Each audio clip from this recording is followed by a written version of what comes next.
వందనాలు, అందరికి వందనాలు. యేసుక్రీస్తు ప్రభు పుట్టినప్పుడు అనేక మంది యేసు ప్రభుని దర్శించారు. ఫస్ట్ గొల్లలు వచ్చారు. గొల్లలు వచ్చిన తర్వాత యేసు ప్రభుని ఆరాధన చేసుకున్నారు. వాళ్ళకి కలిగింది ఇచ్చారు.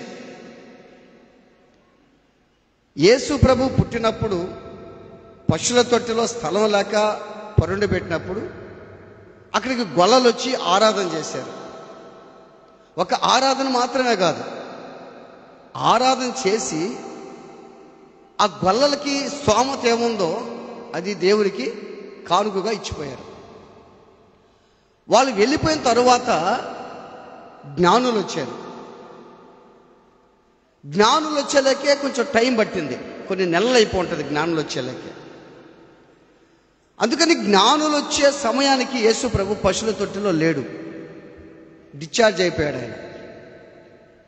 అందుకే బైబిల్ ఏమంటుందంటే, మత్తయి సువార్త 2:10 ఏమంటుందంటే, వార నక్షత్రమును చూచి అత్యానంద భరితులై ఇంటిలోనికి వచ్చి తల్లి అయిన మరియను ఆ శిశువును చూచి సాగిలపడి తమ పెట్టెలు విప్పి బంగారము, సాంబ్రాణి, బోలము ఆయనకి కానుకలుగా సమర్పించిరి అని ఉంది అక్కడ. యేసు ప్రభు పుట్టిన తరువాత ఆయన ఈ పశువుల తొట్టెలో నుంచి తల్లిదండ్రులు ఒక ఇంట్లోకి పెట్టారు. ఆయన ఒక ఇంట్లోకి తీసుకెళ్లారు. ఆ ఇంట్లో ఉన్నప్పుడు జ్ఞానులు వచ్చారు. వీళ్ళు ఎక్కడి నుంచి వచ్చారంటే తూర్పు దేశం నుంచి వచ్చారంటే ఈ జ్ఞానులు ఎలా వచ్చారంటే, ఒక నక్షత్రం ఆకాశంలో కలిగింది. ఒక నక్షత్రం, ఒక గోళం లాంటిది, ఒక నక్షత్రం కలిగింది. వాళ్ళ పేరే జ్ఞానులు. ఆ నక్షత్రాన్ని చూసి ఎవరో దైవకుమారుడు పుట్టాడు అని ఆ నక్షత్రాన్ని వెంబడించి యేసు దగ్గరికి వచ్చారు. ఆ జ్ఞానం ఎలా వచ్చింది వీళ్ళకనంటే, పాత నిబంధన అంతట్లో కూడా అభిషక్తుడు పుడతాడు, యేసయ్య పుడతాడు, మెస్సియ వస్తాడని వాళ్ళకి తెలుసు. వాళ్ళు తెలుసుకున్నారు. అందుకని జ్ఞానులు ఏం చేశారంటే, ఆ స్టార్ని వెంబడిస్తా, ఆ నక్షత్రాన్ని వెంబడిస్తా యేసు ప్రభు ఎక్కడైతే ఉన్నాడో ఆ స్థలానికి వచ్చారు. ఆ స్థలానికి వచ్చినటువంటి జ్ఞానులు ఊరికనే ఒట్టి చేతులతో రాలే వాళ్ళు. ఇప్పుడు మీరు మందిరానికి వస్తున్నారు, ఒట్టి చేతులతో రావట్లేదు కదా, ఎట్టొస్తున్నారు? కానుక పట్టుకొని వస్తున్నారు. కానుకలు వేసినప్పుడు కానుకేస్తున్నారు. మీరు కానుకేసి అమ్మని వెళ్ళిపోతున్నారు. ఒట్టి చేతులతో రావట్లేదు. హోటల్కి వెళ్తాం అనుకో, హోటల్కి వెళ్ళి భోజనం చేస్తాం, పైసలు ఇగిపోతాయి. ఏం చేస్తాడు ప్రొపరేటర్, ఓనర్ ఏం చేస్తాడు? ఏదో తట్టడమో కొట్టడమో లేదా నంట్లు గడిగించటమో ఏదో చేస్తారు, సహజంగా చేస్తారు. మనం ఏం చేస్తున్నామంటే, దేవుని దగ్గరికి వచ్చేటప్పుడు రిక్త హస్తాలతో రావట్లేదు. మనకు కలిగింది తీసుకొని వస్తున్నాం. ఇప్పుడు మనం బాగా ఆలోచన చేస్తే, బైబిల్లో సౌలు ఉన్నాడు. సౌలు రాజు గాడిద బొమ్మలు తప్పిపోతాయి, ఆ గాడిదలు తప్పిపోతాయి. ఈ సౌలు రాజు ఒక పనివాడు ఆ గాడిదలు ఎత్తుక్కుంటా పోతా ఉంటే ఈ గాడిదలు తొరగవు.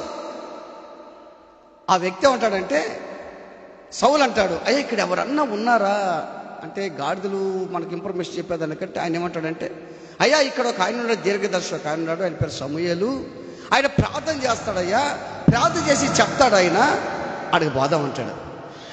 సరే, మనం ఇప్పుడు అటువంటి గొప్ప సేవకుడి దగ్గరికి వెళ్ళేటప్పుడు మనం ఒట్టి చేతులతో పోగలమా? ఆయన ప్రార్థన చేస్తే ఆయన ఎంత విలువైన ప్రార్థన చేస్తున్నాడు మన కోసం. ఆయన విలువైన వ్యక్తి, దేవుడు విలువైన వ్యక్తి. విలువైనటువంటి దేవుడు మనల్ని విలువగా మార్చాడు. అందుకని విలువైన ప్రార్థన ఆయనలో ఉంది. ఆ విలువైన ప్రార్థన ఆయన చేస్తుంటే ఊరికనే ప్రార్థన చేయించుకుందాం మనం. అందుకని ఆయనకి ఏమి ఇవ్వాలి? మనం ఏదన్నా కానుకెత్తుకోపోదాం అనుకున్నారు వాళ్ళు. ఏముండని దగ్గర అంటే అన్నీ చూస్తే 1/4 తులం వెండి ఉందంట వాళ్ళ దగ్గర. ఏంటంట? వెండి. ఆ రోజుల్లో వెండికి విలువ ఎక్కువ. ఆ రోజుల్లో వెండి 1/4 తులం వెండి. ఇప్పుడు ఎంత ఉంటుంది వెండి మామూలుగా? కేజీ వెండి ఎంత ఉంటుందో తెలిసి ఎవరికన్నా? స్త్రీలకి ఏం తెలిసి ఉంటుందేమో. బంగారు అయితే తెలిసిపోద్ది కదా, బంగారు సవర్ అయితే తెలిసిపోద్ది కదా. సవర్ ₹1,00,000. అవును. ఇప్పుడు కేజీ వెండి అంటే సవర్ కంటే ఎక్కువ కదా కేజీ వెండి అంటే, అంతే కదా, అంతేనా? కేజీ వెండి అంటే చాలా ఎక్కువ కదా. పావు తులం వెండి, 1/4 కేజీ వెండి తీసుకొని ఎక్కడికి వెళ్ళారు? సమూయేలు దగ్గరికి వెళ్ళినట్టుగా చూస్తాం. ఎందుకంటే ఊరకనే దైవ సన్నిధికి పోకూడదు అని అర్థం అన్నమాట. అది అర్థం కేవలాడ. ఊరకనే దైవ సన్నిధికి వెళ్ళకూడదు.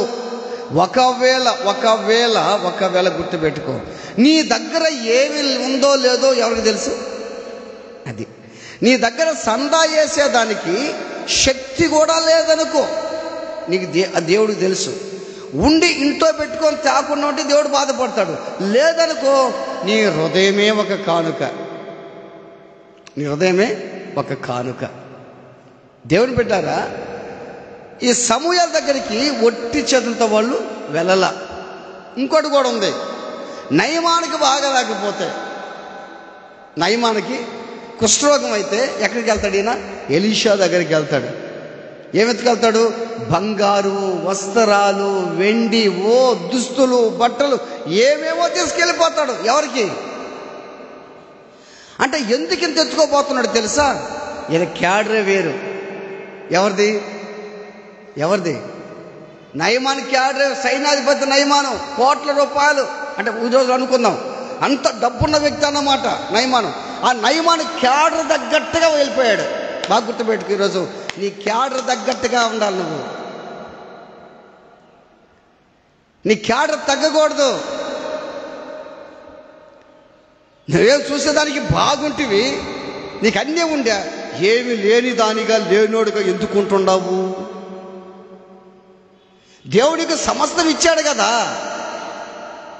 నీకంతా ఇచ్చినాడు, బాగానే ఉండవు. నువ్వు లేనోడుగా ఎందుకు ఫీల్ అవుతావు? లేని దానికి ఎందుకు ఫీల్ అవుతావు? నా కాడు ఉండేది అదే, నేను ఈలేనని ఎందుకు ఫీల్ అవుతావు? బాగా ఆలోచించాను. నయమాను క్యాడర్ తగ్గట్టుగా, అరే ఆయన నాకు ప్రార్థన చేస్తాడు, నాకు కుష్ఠరోగం పోతుంది, నేను ఆయనకి ఇవ్వాలి. దాంతో చదివితే బంగారు, దుస్తులు, బట్టలు ఎన్నెన్నో ఎత్తుకెళ్ళిపోతాడు. ఈ రోజున మనము కూడా మందిరానికి వచ్చేటప్పుడు ఒట్టి చేతులతో మనం రావట్లే.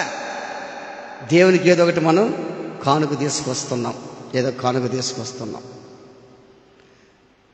రెండోది, నువ్వు తెచ్చే కానుక దేవుడు యాక్సెప్ట్ చేయాలంటే, అర్థమవుతుందా? నువ్వు తెచ్చే కానుక, నువ్వు మందిరానికి కానుక తెస్తున్నావే, ఆ కానుకను బట్టి దేవుడు యాక్సెప్ట్ చేసినట్టు నిన్ను గురించి సంతోష పెట్టాలంటే నువ్వు ఒక కానుకగా మారాలా.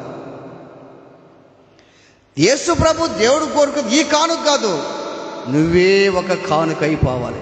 నువ్వే ఒక కానుకగా కానీ ఉంటే ధారాళంగా దేవుడికి ఇస్తావు నువ్వు. అది నువ్వు కానుకగా మారలేదనుకో దేవుడికి ఇవ్వలేవు. ఒకవేళ నీ మనసులో ఒక 5,000, 2,000, 1,000 రూపాయలు ఇవ్వాలని అనిపించింది అనుకో, నువ్వు కానుకగా మారకపోతే నీ చెయ్యి వెనక్కి లాగేస్తుంది. అంతొద్దులే, దాంట్లో కట్ చేద్దాం, అంత అక్కర్లేదు, కూడా కట్ చేద్దాం అంటే నువ్వు దేవునికి కానుకగా మారలా. నువ్వు నిజంగా దేవునికి ఒక కానుకగా కానీ మారితే నీ చెయ్యి ఫ్రీగా వస్తుంటుంది. నువ్వు కానుకగా మారకుండా ఈ కానుకిస్తావు. నువ్వు ఒకవేళ ఈ కానుకిస్తే దేవుడు అనుకుంటాడు, అరే నువ్వు నాకు కానుకగా మారలేదురా, నువ్వు నాకు కానుకిస్తున్నావురా, నువ్వు కానుకగా మారలేదురా, నీ మనసు మారలేదురా, హృదయం మారలేదురా, నేను నీ తండ్రిని కదా, నాకు తగ్గ కుమారుడిగా నువ్వు లేవురా అని అంటాడు దేవుడు. దేవుని బిడ్డారా, దేవునికి తగ్గట్టుగా, తండ్రికి తగ్గట్టుగా, మన పరమ తండ్రి ఆయన, ఆ పరమ తండ్రికి తగ్గట్టుగా నువ్వు కుమార్తెగా ఉండాలి. నీకు తగ్గట్టుగా నీ కుమార్తె లేకపోతే అంత కుమిలిపోతావు. నువ్వు నీ కుమారుడిని బాధ పెట్టంత నలిగిపోతావు. నువ్వు నా బిడ్డ మాట లేదు వాడు ఈ విధంగా చేస్తానని చెప్పి కుమిలిపోతావు. కానీ నువ్వు మాట్లాడుతున్నావా దేవునికి? నువ్వు దేవునికి మాట్లాడుతున్నావా? అసలు దేవుని మార్గంలో నడుస్తున్నావా? నాకు తెలిసి ఒక్కటి విషయం చెప్తా, ఆదివారం పూటను పనికి పోకూడదు అంతే. మరీ బాగలేకపోతే, మరీ బాగలేకుండా ఇంట్లో రాలే స్థితిలో ఉంటే తప్ప నువ్వు మందిరానికి దొల్లుకుంటాను గుడికి రావాలి. బాగా గుర్తుందా? నేను ఫిలిప్ మాట్లాడుకుంటా పోయినావు. ఆదివారం అంత ప్రత్యేకత ప్రజలకు తెలియట్లేదు, నిజంగా వర్షమే లేదు. వచ్చేటప్పుడు కొంత డిస్టర్బ్ చేసింది అంతే. ఇప్పుడు వర్షం కూడా లేదు. అంటే మందిరానికి వెళ్ళేదానికి ఇది నా మందిరం, సమస్త జనులకు ప్రార్థనా మందిరం. నా మందిరానికి అందరు రావాలి, మీరు నాలో వచ్చి మీరు ఆనందించాలి, మీరు నాట్యం చేయాలి, స్తుతించాలి, ఆరాధన చేయాలి మీరు అని చెప్పి దేవుడు మంచి వాతావరణం మనకిస్తుంటే ఈరోజు రేపు భయంకర వర్షాలని చెప్పున్నారు. ఒకవేళ అయిపోయిన తర్వాత పడవచ్చు, నష్టం లేదు. అయినా దేవుడు అంత మంచి వాతావరణం ఇచ్చాడు. ఈ వాతావరణంలో కూడా, ఇంత చలి ప్రదేశంలో కూడా, ఈ మంచి వర్షాల్లో మీరు మందిరికి వచ్చారంటే మీరు ధన్యులు. ప్రైజ్ ది లార్డ్, హల్లెలూయా. మీరు ధన్యులు, మీరు ధన్యులు అంతే. ఆ ధన్యత ఒక దొరికింది ఈరోజు నీకు, మీరు ధన్యులు. నిజంగా రాగలిగి కూడా రాలేని వాళ్ళు ఎంతమంది ఉన్నారు కదా, రాగలిగి కూడా రాలేని వాళ్ళు ఎంతమంది ఉన్నారు. వాళ్ళకి కనిపించేది ఏంటంటే, మందిరానికి వర్షం లేకుండా తెరపిస్తే మందిరానికి రాదు, తెరపిస్తే పనికి వెళ్ళేదానికి వాళ్ళకి. బాగా గుర్తుపెట్టి, ఏం చేస్తావు నువ్వు పనులు? అసలు ఒక్క ఆదివారం చేసిన పని ఎంత ఖర్చు, ఎంత దాచిపెడుతున్నావు నువ్వు ఆలోచన చేయి. ఎంత దాచిపెడుతున్నావు నువ్వు, ఎంత దాచిపెడుతున్నావు? నీ బిడ్డలు నిన్ను బాధ పెడితే అంత నువ్వు నలిగిపోతావు. దేవుని బిడ్డలారా, నేను ఒక పోస్ట్ చూశాను, నేను ఒక యూట్యూబ్లో చూశాను. నేను ఇద్దరు కుమార్తెలు అమెరికాలో సెటిల్ అయి ఉంటారు. వాళ్ళు అమెరికాలో సెటిల్ అయి ఉంటారు, ఇద్దరు కుమార్తెలు. అమెరికాలో సెటిల్ అయితే ఆ ఇద్దరు కుమార్తెలు కారు వేసుకుని వస్తారు నాన్న దగ్గరికి. వాళ్ళమ్మ చనిపోద్ది. ఒక్కడే పాపం, ముసలాయన ఒక్కడే, ముసలోడు. వాళ్ళమ్మ చనిపోతే, చనిపోయిన వెంటనే ఇల్లు అమ్మేస్తారు. ఇద్దరు కూతుర్లు కారు వేసుకొని వచ్చి ఆగి, నాన్న తొందరగా పోదామా, కారులో ఎక్కు. కారులో ఎక్కించుకుంటారు. పోతా నాన్న అదిగో దేవాలయం, నాన్న దండం పెట్టుకో, దేవునికి దండం పెట్టుకో నాన్న. దండం పెట్టుకుంటాడు ఆయన. ఏం కోరుకున్నావు నాన్న అంటారు. గమ్ముకుంటాడు. పోతా ఏడ తీసుకుపోతాడు తెలుసా? ఏడ తీసుకుపోతాడు? అనాథ ఆశ్రమం. ఇద్దరు అమెరికాలో సెటిల్ అయిన వాళ్ళు, కారు మంచి కారు ఉంది. ఆ తండ్రిని చూడలేక ఏం చెప్తారు తెలుసా? నాన్న నిన్ను చూసుకోగలవు నాన్న, నువ్వు అక్కడ అడ్జస్ట్ కాలేవు నాన్న. ఎక్కడ? అమెరికాలో అడ్జస్ట్ కాలేవు నాన్న. అందుకని ఈ అనాథ ఆశ్రమం నాన్న పేరుకి అనాథ ఆశ్రమే కానీ సూపర్గా ఉంటుంది నాన్న. ఆ ఫెసిలిటీ కానీ, చుట్టూ కాంపౌండ్, చెట్లు, డాక్టర్లు అందరూ భలే ఉంటుంది నాన్న. నా మాటిని ఇక్కడ ఉంటే బాగుంటుంది నాన్న అని చెప్పి చెప్తా ఉంటారు. నాన్న కారు దిగు నాన్న అంటారు. నాన్న అంటారు. అప్పుడు చచ్చిపోతాడు. అప్పుడు రికార్డ్ చేసి అప్పుడు అంటారు, ఏం కోరుకున్నావు నాన్న అని అంటే, ఆయన అంటాడు, అది చనిపోయిన వ్యక్తే మాట్లాడుతున్నాడు అన్నమాట. ఏమంటాడంటే, మంచి కూతుల్ని కొడుకులను నాకు ఇచ్చేవు నాయన, ఆస్తుండి అంతస్తుండి చూసుకునే స్తోమతుండి తల్లిదండ్రుల్ని అనాథ ఆశ్రమదులే ఇటువంటి బిడ్డలు ఉండకూడదు నాయన కోరుకున్నాడంట. బాగా గుర్తుపెట్టుకో. తండ్రి దగ్గర ఆస్తి కావాలా, తల్లి దగ్గర ఆస్తి కావాలా, తండ్రి తల్లిని పట్టించుకునేది లేదు. ఈరోజు గుర్తుపెట్టుకో, దేవుని దగ్గర ఆశీర్వాదాలు కావాలి నీకు, దేవుని మాత్రం పట్టించుకునేది లేదు, మందిరాన్ని పట్టించుకునేది లేదు. అసలు కారణం ఏం తెలుసా? నువ్వు ఇంకా పూర్తిగా మారలేదు అని అర్థం. పూర్తిగా మారలా. యేసు ప్రభు దగ్గరికి జ్ఞానులు బయలుదేరారు. వాళ్ళు ఏమనుకున్నారు? ఒట్టి చేతులతో మనము ఆ రాజాతి రాజు దగ్గరికి వెళ్ళకూడదు, అభిషక్తుల దగ్గరికి వెళ్ళకూడదు, ఏదో ఒకటి తీసుకెళ్ళాలి అని అనుకున్నారు వాళ్ళు. వాళ్ళు ఏం తెచ్చారంట? ఏం తెచ్చారు? బంగారు, సాంబ్రాణి, బోళం. ఫస్ట్ ఏంది? బంగారు. బంగారు అంటే ఆయన దైవత్వానికి సాదృశ్యం. బంగారు అంటే దైవత్వానికి. రెండోది క్రీస్తు పరిశుద్ధుడు అనేదానికి సాదృశ్యం అంట. ఇప్పుడు బంగారుని ఎక్కడేసినది ఎట్టుంటుంది? బంగారుగానే ఉంటుంది. ఉప్పులో వేసినా యాడేసినది బంగారుగానే ఉంటుంది, మట్టిలో వేసినా బంగారుగానే ఉంటుంది. ఇంకేదైనా వస్తువు వేస్తే పాడైపోద్ది, తుప్పు తినేస్తుంది దాన్ని. బంగారు బంగారు అంటే అర్థం తెలుసా? నీవు ఆ బంగారు లాంటి దేవుడు, ఆ పరిశుద్ధుడైనటువంటి దేవుడు, దైవత్వం కలిగిన దేవుడు నిన్ను దేవుడని కొడుకుగా కుమార్తెగా చేస్తే దేవుడు నిన్ను కూడా ఒక పరిశుద్ధులుగా చేశాడు. నువ్వు ఎక్కడ పరిశుద్ధుడిగానే ఉండాలి. నువ్వు ఏ చోట ఉన్నా సరే, ఏ చోట నిలబడినా సరే, ఏ చోట దేవుని స్తుతించి మహిమపరచినా సరే నువ్వు పరిశుద్ధుడిగానే ఉండాలి. దేవుని నువ్వు ఇక్కడ ఆరాధన చేస్తున్నావు, బయటికి వెళ్ళి ఆరాధన చేయాలి. నువ్వు బయటికి దేవుని మహిమపరచాలి. నువ్వు పరిశుద్ధుడిగానే ఉండాలి. ఎక్కడికి వెళ్ళినా పరిశుద్ధుడిగానే ఉండాలి. నువ్వు బంగారు తీసుకొచ్చారు, బంగారు. రెండోది ఏం తీసుకొచ్చారంటే వాళ్ళు? సాంబ్రాణి. రెండోది సాంబ్రాణి. ఇది ధూపం వేసేదానికి వాడతారు. ధూపం వేసేదానికి సాంబ్రాణి వాడతారు. రెండోది పరిమళ ద్రవ్యాలు తయారు చేసేదానికి సాంబ్రాణి వాడతారంట. ఇది ఒక మొక్క. ఈ మొక్క ఆఫ్ఘనిస్తాన్లో దొరుకుతుంది. ఇది ఒక మొక్క ఆఫ్ఘనిస్తాన్లో దొరుకుతుంది. మొక్క. ఆ మొక్కలో నుంచి ఏం చేస్తారు? వీళ్ళు సాంబ్రాణి తయారు చేస్తారు. మొక్కలో నుంచి. బాగా గుర్తుపెట్టుకోండి. దేవుడు ప్రతిదీ లోకంలో ఫలవృక్షాలు కలుగును గాక, మొక్కలు కలుగును గాక అంటే అన్నీ కలిగిపోయినాయి. నీ దగ్గరకు వచ్చేలేకే ఏం చేశాడు ఆయన? నా దగ్గరకు వచ్చేలకి ఏం చేశాడు? మట్టిని తీసి ఉన్నత స్థలాల్లోంచి చెయ్యి చాపి మట్టిని తీసి బొమ్మను చేసి మనం మనిషిగా నిలబెట్టాడు. ఒక విషయం బాగా అర్థం చేసుకోండి మీరు. మొక్కలో నుంచి వచ్చే సాంబ్రాణి అంత సువాసన ఇస్తుంటే ఆయనలో నుంచి వచ్చేది ఎంత సువాసన ఇవ్వాలి దేవునికి?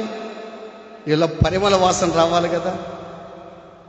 క్రీస్తు మనల్ని ప్రేమించి పరిమళ వాసన ఉంటే తను తాను బలిగాను అర్పించుకొనెను అని ఉంది బైబిల్లో.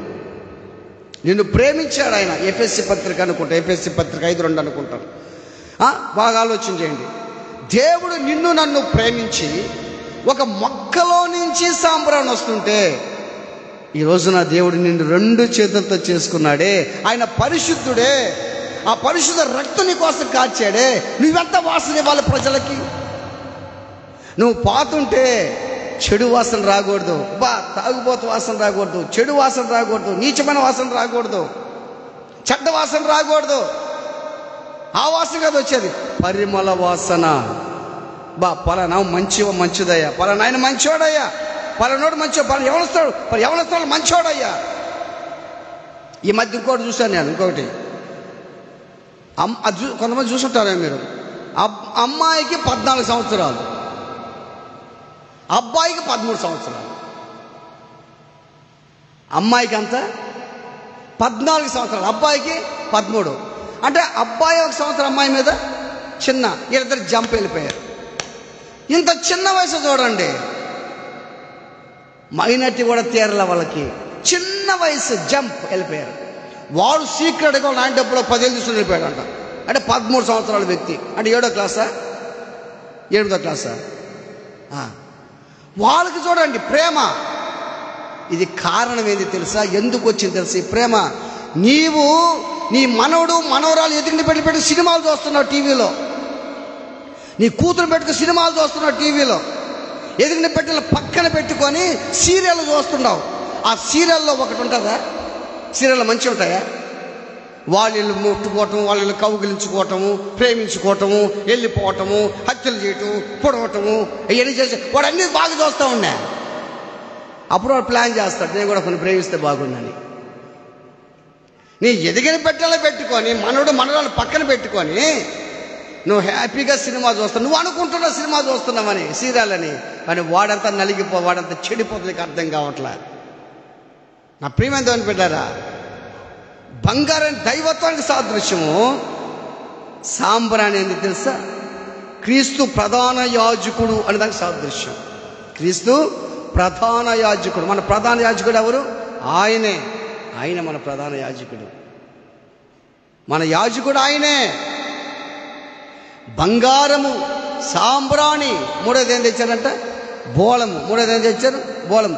అభిషేక తైలంలో ఉపయోగించే ఒక పరికరం వంటిది. అభిషేక తైలంలో ఈ బోళను ఉపయోగిస్తారంట. రెండోది సుగంధ ద్రవ్యాలుగా కూడా చేస్తారంట దీన్ని. రెండోది సమాధి సిద్ధపరిచేదానికి బోళను ఉపయోగిస్తారు. ఎందుకు? శవాన్ని కుళ్ళు పట్టకుండా. ఇప్పుడు ఎవరైనా చనిపోతే మనం ఏం చేస్తాం? స్ప్రేలు కొడతాం కదా, కొడతాం లేదా? ఎవరైనా చనిపోతే స్ప్రేలు కొడతాం. ఎందుకు? వాసన రాకుండా స్ప్రేలు కొడతాం మనం. ఆ రోజులు ఏం చేశారంటే బోళం. ఆ రోజులో బోళం. ఒక ఆయన బోళం తెచ్చాడు యేసు ప్రభు సమాధి చేస్తానికి. ఎవరైనా నికోదేము. చూడండి యోహాను సువార్త 19:39 చూడండి.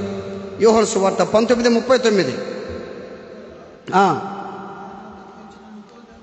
నికోదేము కూడా బోలముతో కలిపిన అగరు. అబ్బా, ఎంతంట? 150 సేర్లు తెచ్చాడంటమ్మా ఆయన. అంటే ఆయన క్యాడర్ తగ్గట్టుగా తెచ్చాడు. ప్రైజ్ దలా, అంతా చెప్పడం కొట్టండి. ప్రైజ్ దలా. ఆయన క్యాడర్ తగ్గట్టుగా 150 సేర్లు. ఇప్పుడు మనం ఏంటో తెలుసా? నాకేముందయ్యా, నేను విధవరాలని పెన్షన్ ఇచ్చేది దేవునికి నష్టం ఉంది. ఇచ్చేయి ఒకరోజు, అంతంత పోద్ది. ఊరుకు నీవు కదా. నాకేముంది చెప్పు, ఊరు చూసేవాళ్ళు లేరు, ఆ 4,000 వస్తుందా, దానికి నా పరిస్థితి ఇది ఉంటుంది. ఒకరోజు చికెన్ మానుకో, మటన్ మానుకో, చేపలు కూడా మానుకో. నీ క్యాడర్ తగ్గట్టుగా చేయి. ఏదైనా గుర్తుపెట్టుకో, నీ క్యాడర్ తగ్గట్టుగా చేయి. 150 సేర్లు అంట. 150 సేర్లు ఎత్తు బోళాన్ని తెచ్చాడంటే ఎవరైనా నీకు ఒక పరిసేడు బోధకుడు 150 సేర్లు ఎత్తు అంటే బంగారు కంటే కూడా సాంబ్రాణి బోళము విలువ కలిగింది. మంచి కాస్ట్లీ వస్తువులు అయ్యి. ఇప్పుడు బంగారానికి వచ్చేసింది అనుకోలే. ఇప్పుడు బంగారానికి ₹1,00,000 సవర. బంగారం ₹1,00,000 సవర అనుకో. ఆ రోజుల్లో సాంబ్రాణి బోళం అరేబియా దేశంలో ఈ బోళం దొరుకుతుంది. అరేబియా దేశంలో అటువంటిది కాస్ట్లీ 150 సేర్లు రమారమి. నికోదేము పబ్లిక్గా వచ్చాడు. అంతకుముందు సన్నిహితంగా ఉన్నటువంటి శిష్యులు మాత్రం వెళ్ళిపోయారు. అట్టే ఉంది ఇప్పుడు. సన్నిహితంగా డీప్గా ఈ చర్చి నాది, ఇక్కడే చచ్చిపోవాలి, ఇక్కడే ఉండాలి, చివరి వరకు ఇక్కడే ఉండాలి అని వాళ్ళు అసలు అడ్రస్ ఎక్కడో కూడా తెలియదు. ఇక్కడే ఉండాలి, నా జీవితంతో తను ఇక్కడేను అంటే నిబంధనలు చేసుకుంటుంటాను. అంటే వాళ్ళు వచ్చినప్పుడు వాక్యం వాళ్ళకి తగలకూడదు. వాక్యం ఎందుకు వాక్యం వస్తుంది? నువ్వు మారేదానికి వస్తుంది, నువ్వు మార్పు చెందేదానికి వస్తుంది, నువ్వు పరిశుద్ధంగా మార్చబడిన వాక్యం వస్తుంది నీ దగ్గరకు. కానీ నిన్ను బాధ పెట్టేదానికి కాదు వాక్యం వచ్చేది. నువ్వు మార్పు చెందాలని వాక్యం వస్తుంది, దగ్గరకు వస్తుంది. 150 సేర్లు రమారమి తెస్తే అంతకుముందు ఆయన దగ్గరున్న వ్యక్తులు, అయ్యా నేను నీ దగ్గరే ఉంటానయ్యా, నీకోసం చచ్చిపోతాను అనుకున్న వ్యక్తులు అక్కడ లేరు. ఈ రోజున ఈ మందిరం నాది, ఇది మనందరం, ఈ మందిరం ఇక్కడే నా అంత పోవాలనుకునే వాళ్ళు లేరు. కారణం ఏ ఉద్దేశం? ఎందుకో? వాక్యం తెలియక. ఇదంతా వాక్యం తెలియక, వాక్యం తెలుసుకోక, వాక్యాన్ని గ్రహింపలేక, వాక్యాన్ని అంగీకరించక, కానుకగా మారకే. ఇప్పుడు కానుకలు షిఫ్ట్ అవుతున్నాయి. ఇప్పుడు ఈ కానుకాడికి, ఆ కానుకేటికి, ఈ కానుకాడికి షిఫ్ట్ అవుతున్నాయి కానుకలు ఇప్పుడు. అయినా కానుకల ప్రయోజనం ఉండటంలే. అంటే మారుతా కదా కానుక, పేరు కానుకే. ఒక పక్క బొమ్మ, ఒక పక్క బోకంటంలా. అది ఎట్లా తెలుసా? బొమ్మ సరిగా కనపడటంలే, బోకు సరిగా కనపడటంలే. అంటే ఎట్టుండే కానుక, కాయిన్ ఎట్టుంది ఇప్పుడు? ఎట్టుంది? మసగ్గా ఉంది. ఇప్పుడు కాయిన్ ఎట్టుంది? మసగ్గా ఉంది, బాగా కనపడటంలే. దాన్ని రుద్ద చర్చికి రావటం వాళ్ళు ఇప్పుడు. అరే ఆ బోకుని ఆ కాయని రుద్దుతాంరా ఇక్కడ అంటే ఇక్కడికి రావట్లా. ఎందుకు రుద్దాలా? మాకు రుద్దం దగ్గరికి వెళ్ళిపోతాం. ఆడైతే రుద్దరు, స్నానం వాళ్ళు శుభ్రంగా చేస్తారు. అంటే సోపు కూడా నన్ను రుద్దుకోమంటారు. వాళ్ళు రుద్దరు, వాళ్ళు రుద్దితే మాత్రం బాగుండదు. ఇక్కడేంది ఈ రుద్దటము, ఈ చెప్పటం, వాక్యం చెప్పటము, ఇదెందుకు అని అనుకుని వెళ్ళిపోయే కానుకలు కొన్ని ఉన్నాయి. వీళ్ళ కానుకలు అనాలా, చల్లని కానుక అనాలా, మసక్ కానుక అనాలా? ఈ కానుక ప్రజలకు కనపడాలి. కానుక అంటే అర్థం ఏంటంటే మేము ప్రజలకు కనపడాలి, నాలో ఉన్న క్రీస్తు కనపడని లేదు వాళ్ళకి. మాకు బళ్ళే మా ఏంటంటే మాకు పోవటం ఉందో రావటం ఉందో సీక్రెట్ అంతే. ఆ రోజుల్లో కూడా యేసు ప్రభు దగ్గర బహిరంగంగా వచ్చేవాళ్ళు, సన్నిహితంగా ఉండేవాళ్ళు ఎవరు లేరు. కానీ ఒక్క నికోదేము, అరిమతయి, యోసేపు మాత్రమే పబ్లిక్ వచ్చేసారు. 150 సేర్లు ఎత్తు బోళం తెచ్చాడే. ఈ బోళం ఏంటంటే క్రీస్తు శిలువను, ఆయన లోక రక్షకుడు తెలియజేస్తుంది. అంటే బోళం ఏంటంటే లోక రక్షకుడు అని తెలియజేస్తుంది బోళం. రెండో సాంబ్రాణి ప్రధాన యాజకుడు తెలియజేస్తుంది. బంగారు దైవత్వానికి సాదృశ్యంగా తెలియజేస్తుంది. రోజున ప్రియమైన దేవుని బిడ్డలారా, నీవు మందిరానికి వచ్చేటప్పుడు కానుకలు తీసుకొస్తున్నావు. జ్ఞానులు కూడా కానుకలు తెచ్చారు. రెండోది, మేము ఇంత తెచ్చాం ఇంత ఇచ్చాం లేదు, కానీ అవి పక్కన పెట్టి దేవుని ఆరాధన చేశారు. వాళ్ళు దేవుని ఏం చేశారు? ఆరాధన చేశారు వాళ్ళు. మనం ఆరాధన చేయాలి. నువ్వు కానుకిస్తున్నావు మంచిదే, నువ్వు ఇంకా కానీ మారితే అదే విలువైన కానుక. ఆ కానుకే అనేక కానుకలు తీసుకొస్తుంది. నువ్వు మారకుండా కానుకిచ్చిన ఆ కానుక ఎవరు కూడా తీసుకురాదు. నువ్వు మారితే ఆ కానుక అనేక కానుకలు పిలుస్తుంది. కానుకరా. కానీ ఈ కానుక ఎవరు పిలవటం లేదు ఇప్పుడు. ఈ కానుక ఒక్క కానుకే. దేవుని బిడ్డలారా, ఇక్కడ డిసెంబర్ వస్తుంది కదా, డిసెంబర్ వస్తుంది. రేపు నుంచి డిసెంబర్, రేపటి నుంచి క్రిస్మస్ దాకా కొన్ని చర్చిలో వేకోజం జరుగుతూ ఉంటారు. అంటే వాళ్ళ భక్తి అది, మన కాదంటాంలే. అంటే క్రిస్మస్ రోజు క్రిస్మస్ పెడితేనన్నా తిరిగేది, క్రిస్మస్ పెడితేనన్నా పాటలు పాడేది. రోజు పాడద్దా పాటలు? నీకు రోజు క్రిస్మస్సే కదా. అంటే క్రిస్మస్ పెట్టినప్పటి నుంచేనే ఇక్కడ పాటలు అన్నమాట. తర్వాత ఇంకా కొద్ది భక్తి ఉంటారా, కొన్ని రోజుల భక్తి ఉంటుందా? ఆ విధంగా కాకుండా ఎనీ టైం ఎప్పుడు దేవుని ఆరాధించాలి, ఎప్పుడు దేవుని స్తుతించాలి. మన క్రైస్తవుడికి మనకు రోజు క్రిస్మస్సే. ఆ క్రిస్మస్ పండగకి ఎన్నో ప్లాన్లు చేసుకుంటాం కదా. మనం ఎన్నెన్నో ప్లాన్లు వేసుకుంటుంటాం. మీరు కొంతమంది బట్టలు కొనుక్కునే వాళ్ళు ఉంటారు, కొంతమంది బట్టలు కూడా కొన్న వాళ్ళు ఉంటారు. ఎందుకంటే మీ పండగ కూడా ఇతరులు చూపించరు. మీరు నీలో ఉన్న క్రీస్తుని చూపించరు మీరు. కొంతమంది ఏం చేస్తారు తెలుసా, మంచి ఫంక్షన్ జరుగుతున్న ఫంక్షన్, ఆ ఫంక్షన్ వాళ్ళు పనికి పోతారు వాళ్ళు. కొంతమంది క్రిస్మస్ కూడా పనికి పోతారు, జనం కూడా పనికి పోతారు కొంతమంది. అప్పుడు వాళ్ళు అడగతుల్లా, అరే ఏమిరా, మనకు ఇంట్లో లేదు, అంత కొంచెం పనికి వచ్చేసా. కొంతమంది అట్టుంటారు తెలుసా, వాళ్ళ పండగ అయ్యా అది ఆమేన్. దాన్ని బట్టి మారాలి, జనాలు చూసి మారాలా. వాళ్ళ పండగ అయ్యేదే ఈరోజు క్రిస్మస్ పండగ, అందుకని వాళ్ళు పనికి రారు, చర్చికి పోతారు వాళ్ళు. నువ్వు క్రిస్మస్ పండగ అయినా, జనవరి అయినా, గుడ్ ఫ్రైడే అయినా, ఏదైనా సరే నువ్వు చర్చిలో ఉండవు, బయట ఉంటావు. నువ్వు క్రైస్తుడు ఎలా అవుతావు? క్రైస్తురాలు ఎలా అవుతావు? నువ్వు ఈ రోజున దేవుని బిడ్డలారా, యేసయ్య ఈ లోకానికి తండ్రి అనేది ఒక కానుక నీకు ఇచ్చాడు. మనకు ఒక కానుక. నువ్వు కానుకగా మారాలి. ఇప్పుడు నువ్వు కానుకగా మారితే నీలో ఉన్నటువంటి యేసయ్య అనేక మందిని ఆకర్షించాలి. నువ్వు ఎప్పుడు కానుకగా మారుతావు? ఏ రోజు కానుకగా మారుతావు?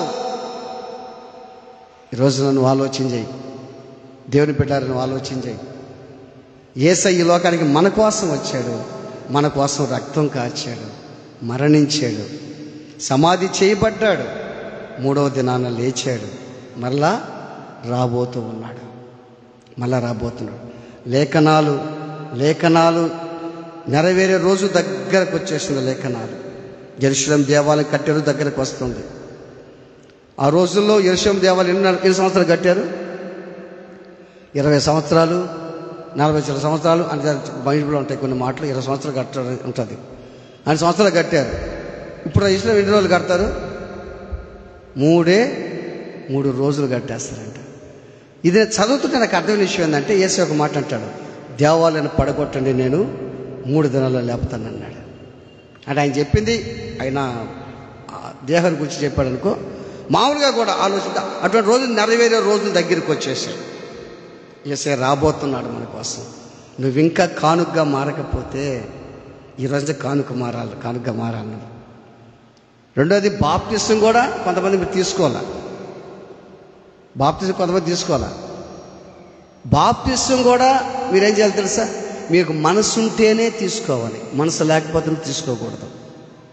నాకు మనసు రాలేదు అంటా ఉండేవనుకో, యేసయ్య వస్తాడు, ఆయన ఇస్తాడు బాప్తిసం. నీకు ఇస్తాడా? నాకు మనసు లేదు అంటే ఆయన వస్తాడు, ఇక ఆయన ఇస్తాడు నీకు బాప్తిసం. బాగా అటువంటి రోజులు దగ్గరకు వస్తున్నాయి.